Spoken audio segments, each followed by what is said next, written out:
Salam damai saudara, saya Pendeta Riani Suharja. Renungan kita pada Selasa 31 Mei 2022 ini adalah diberi tema Menerima Kebencian Demi Karya Allah dari Kisah Para Rasul 26 ayat 19 sampai 29. Ayatnya berbunyi, "Tetapi oleh pertolongan Allah, aku dapat hidup sampai sekarang dan memberi kesaksian kepada orang-orang kecil dan orang-orang besar." Kisah Para Rasul 26 ayat 22. Saudara-saudara, pernahkah saudara dituduh melakukan hal buruk ketika sedang mengerjakan sesuatu yang baik? Bagaimana respon saudara? Dapatkah saudara menerimanya? Paulus telah memberi kesaksian kepada banyak pihak sejak ia ditangkap oleh orang-orang Yahudi di Yerusalem dengan tuduhan menentang bangsa Yahudi di Yerusalem dan menentang hukum Taurat. Padahal ia tidak pernah saudara melakukan hal itu. Kasus itu diperpanjang sehingga ia harus naik banding kepada Kaisar dan memberi kesaksian di hadapan Raja Agripa. Raja Agripa bukan orang yang punya kepentingan pribadi saudara dengan kasus Paulus ini. Tidak seperti Festus yang berniat memanfaatkan kasus Paulus untuk menarik hati orang Yahudi. Kalau Paulus tidak naik banding kepada Kaisar, mungkin ia telah mati di tangan Festus.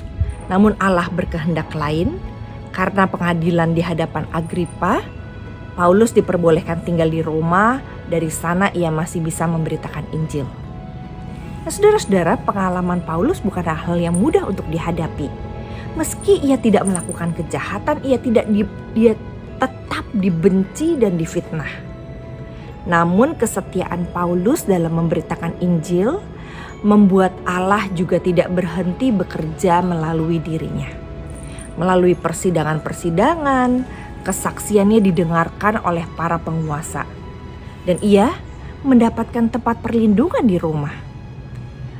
Menerima kebencian memang tidak mudah. Namun kita perlu bertahan agar karya Allah tetap dinyatakan melalui kehidupan kita. Pernahkah saudara dibenci? Dan pernahkah saudara bergumul karena saudara tidak bisa melakukan apa-apa atas pengalaman itu?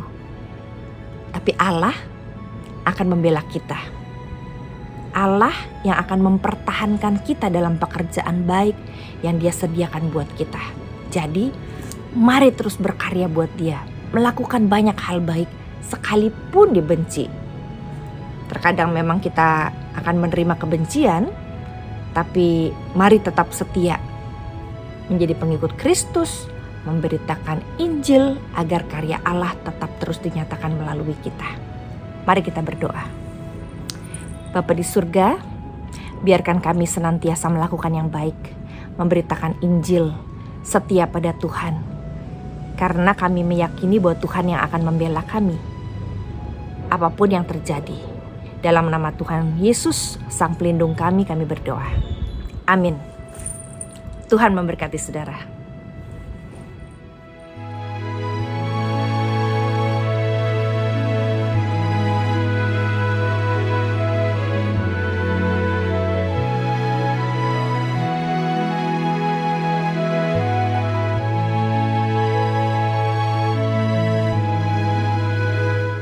Sahabat, mari dukung pelayanan dan pekabaran Injil melalui YKB dengan membagikan link acara ini kepada sebanyak mungkin orang. Dukungan juga dapat saudara lakukan dengan mentransfer dukungan finansial ke rekening BCA ke nomor 450 305 2990 450 305 2990 atas nama Yayasan Komunikasi Bersama.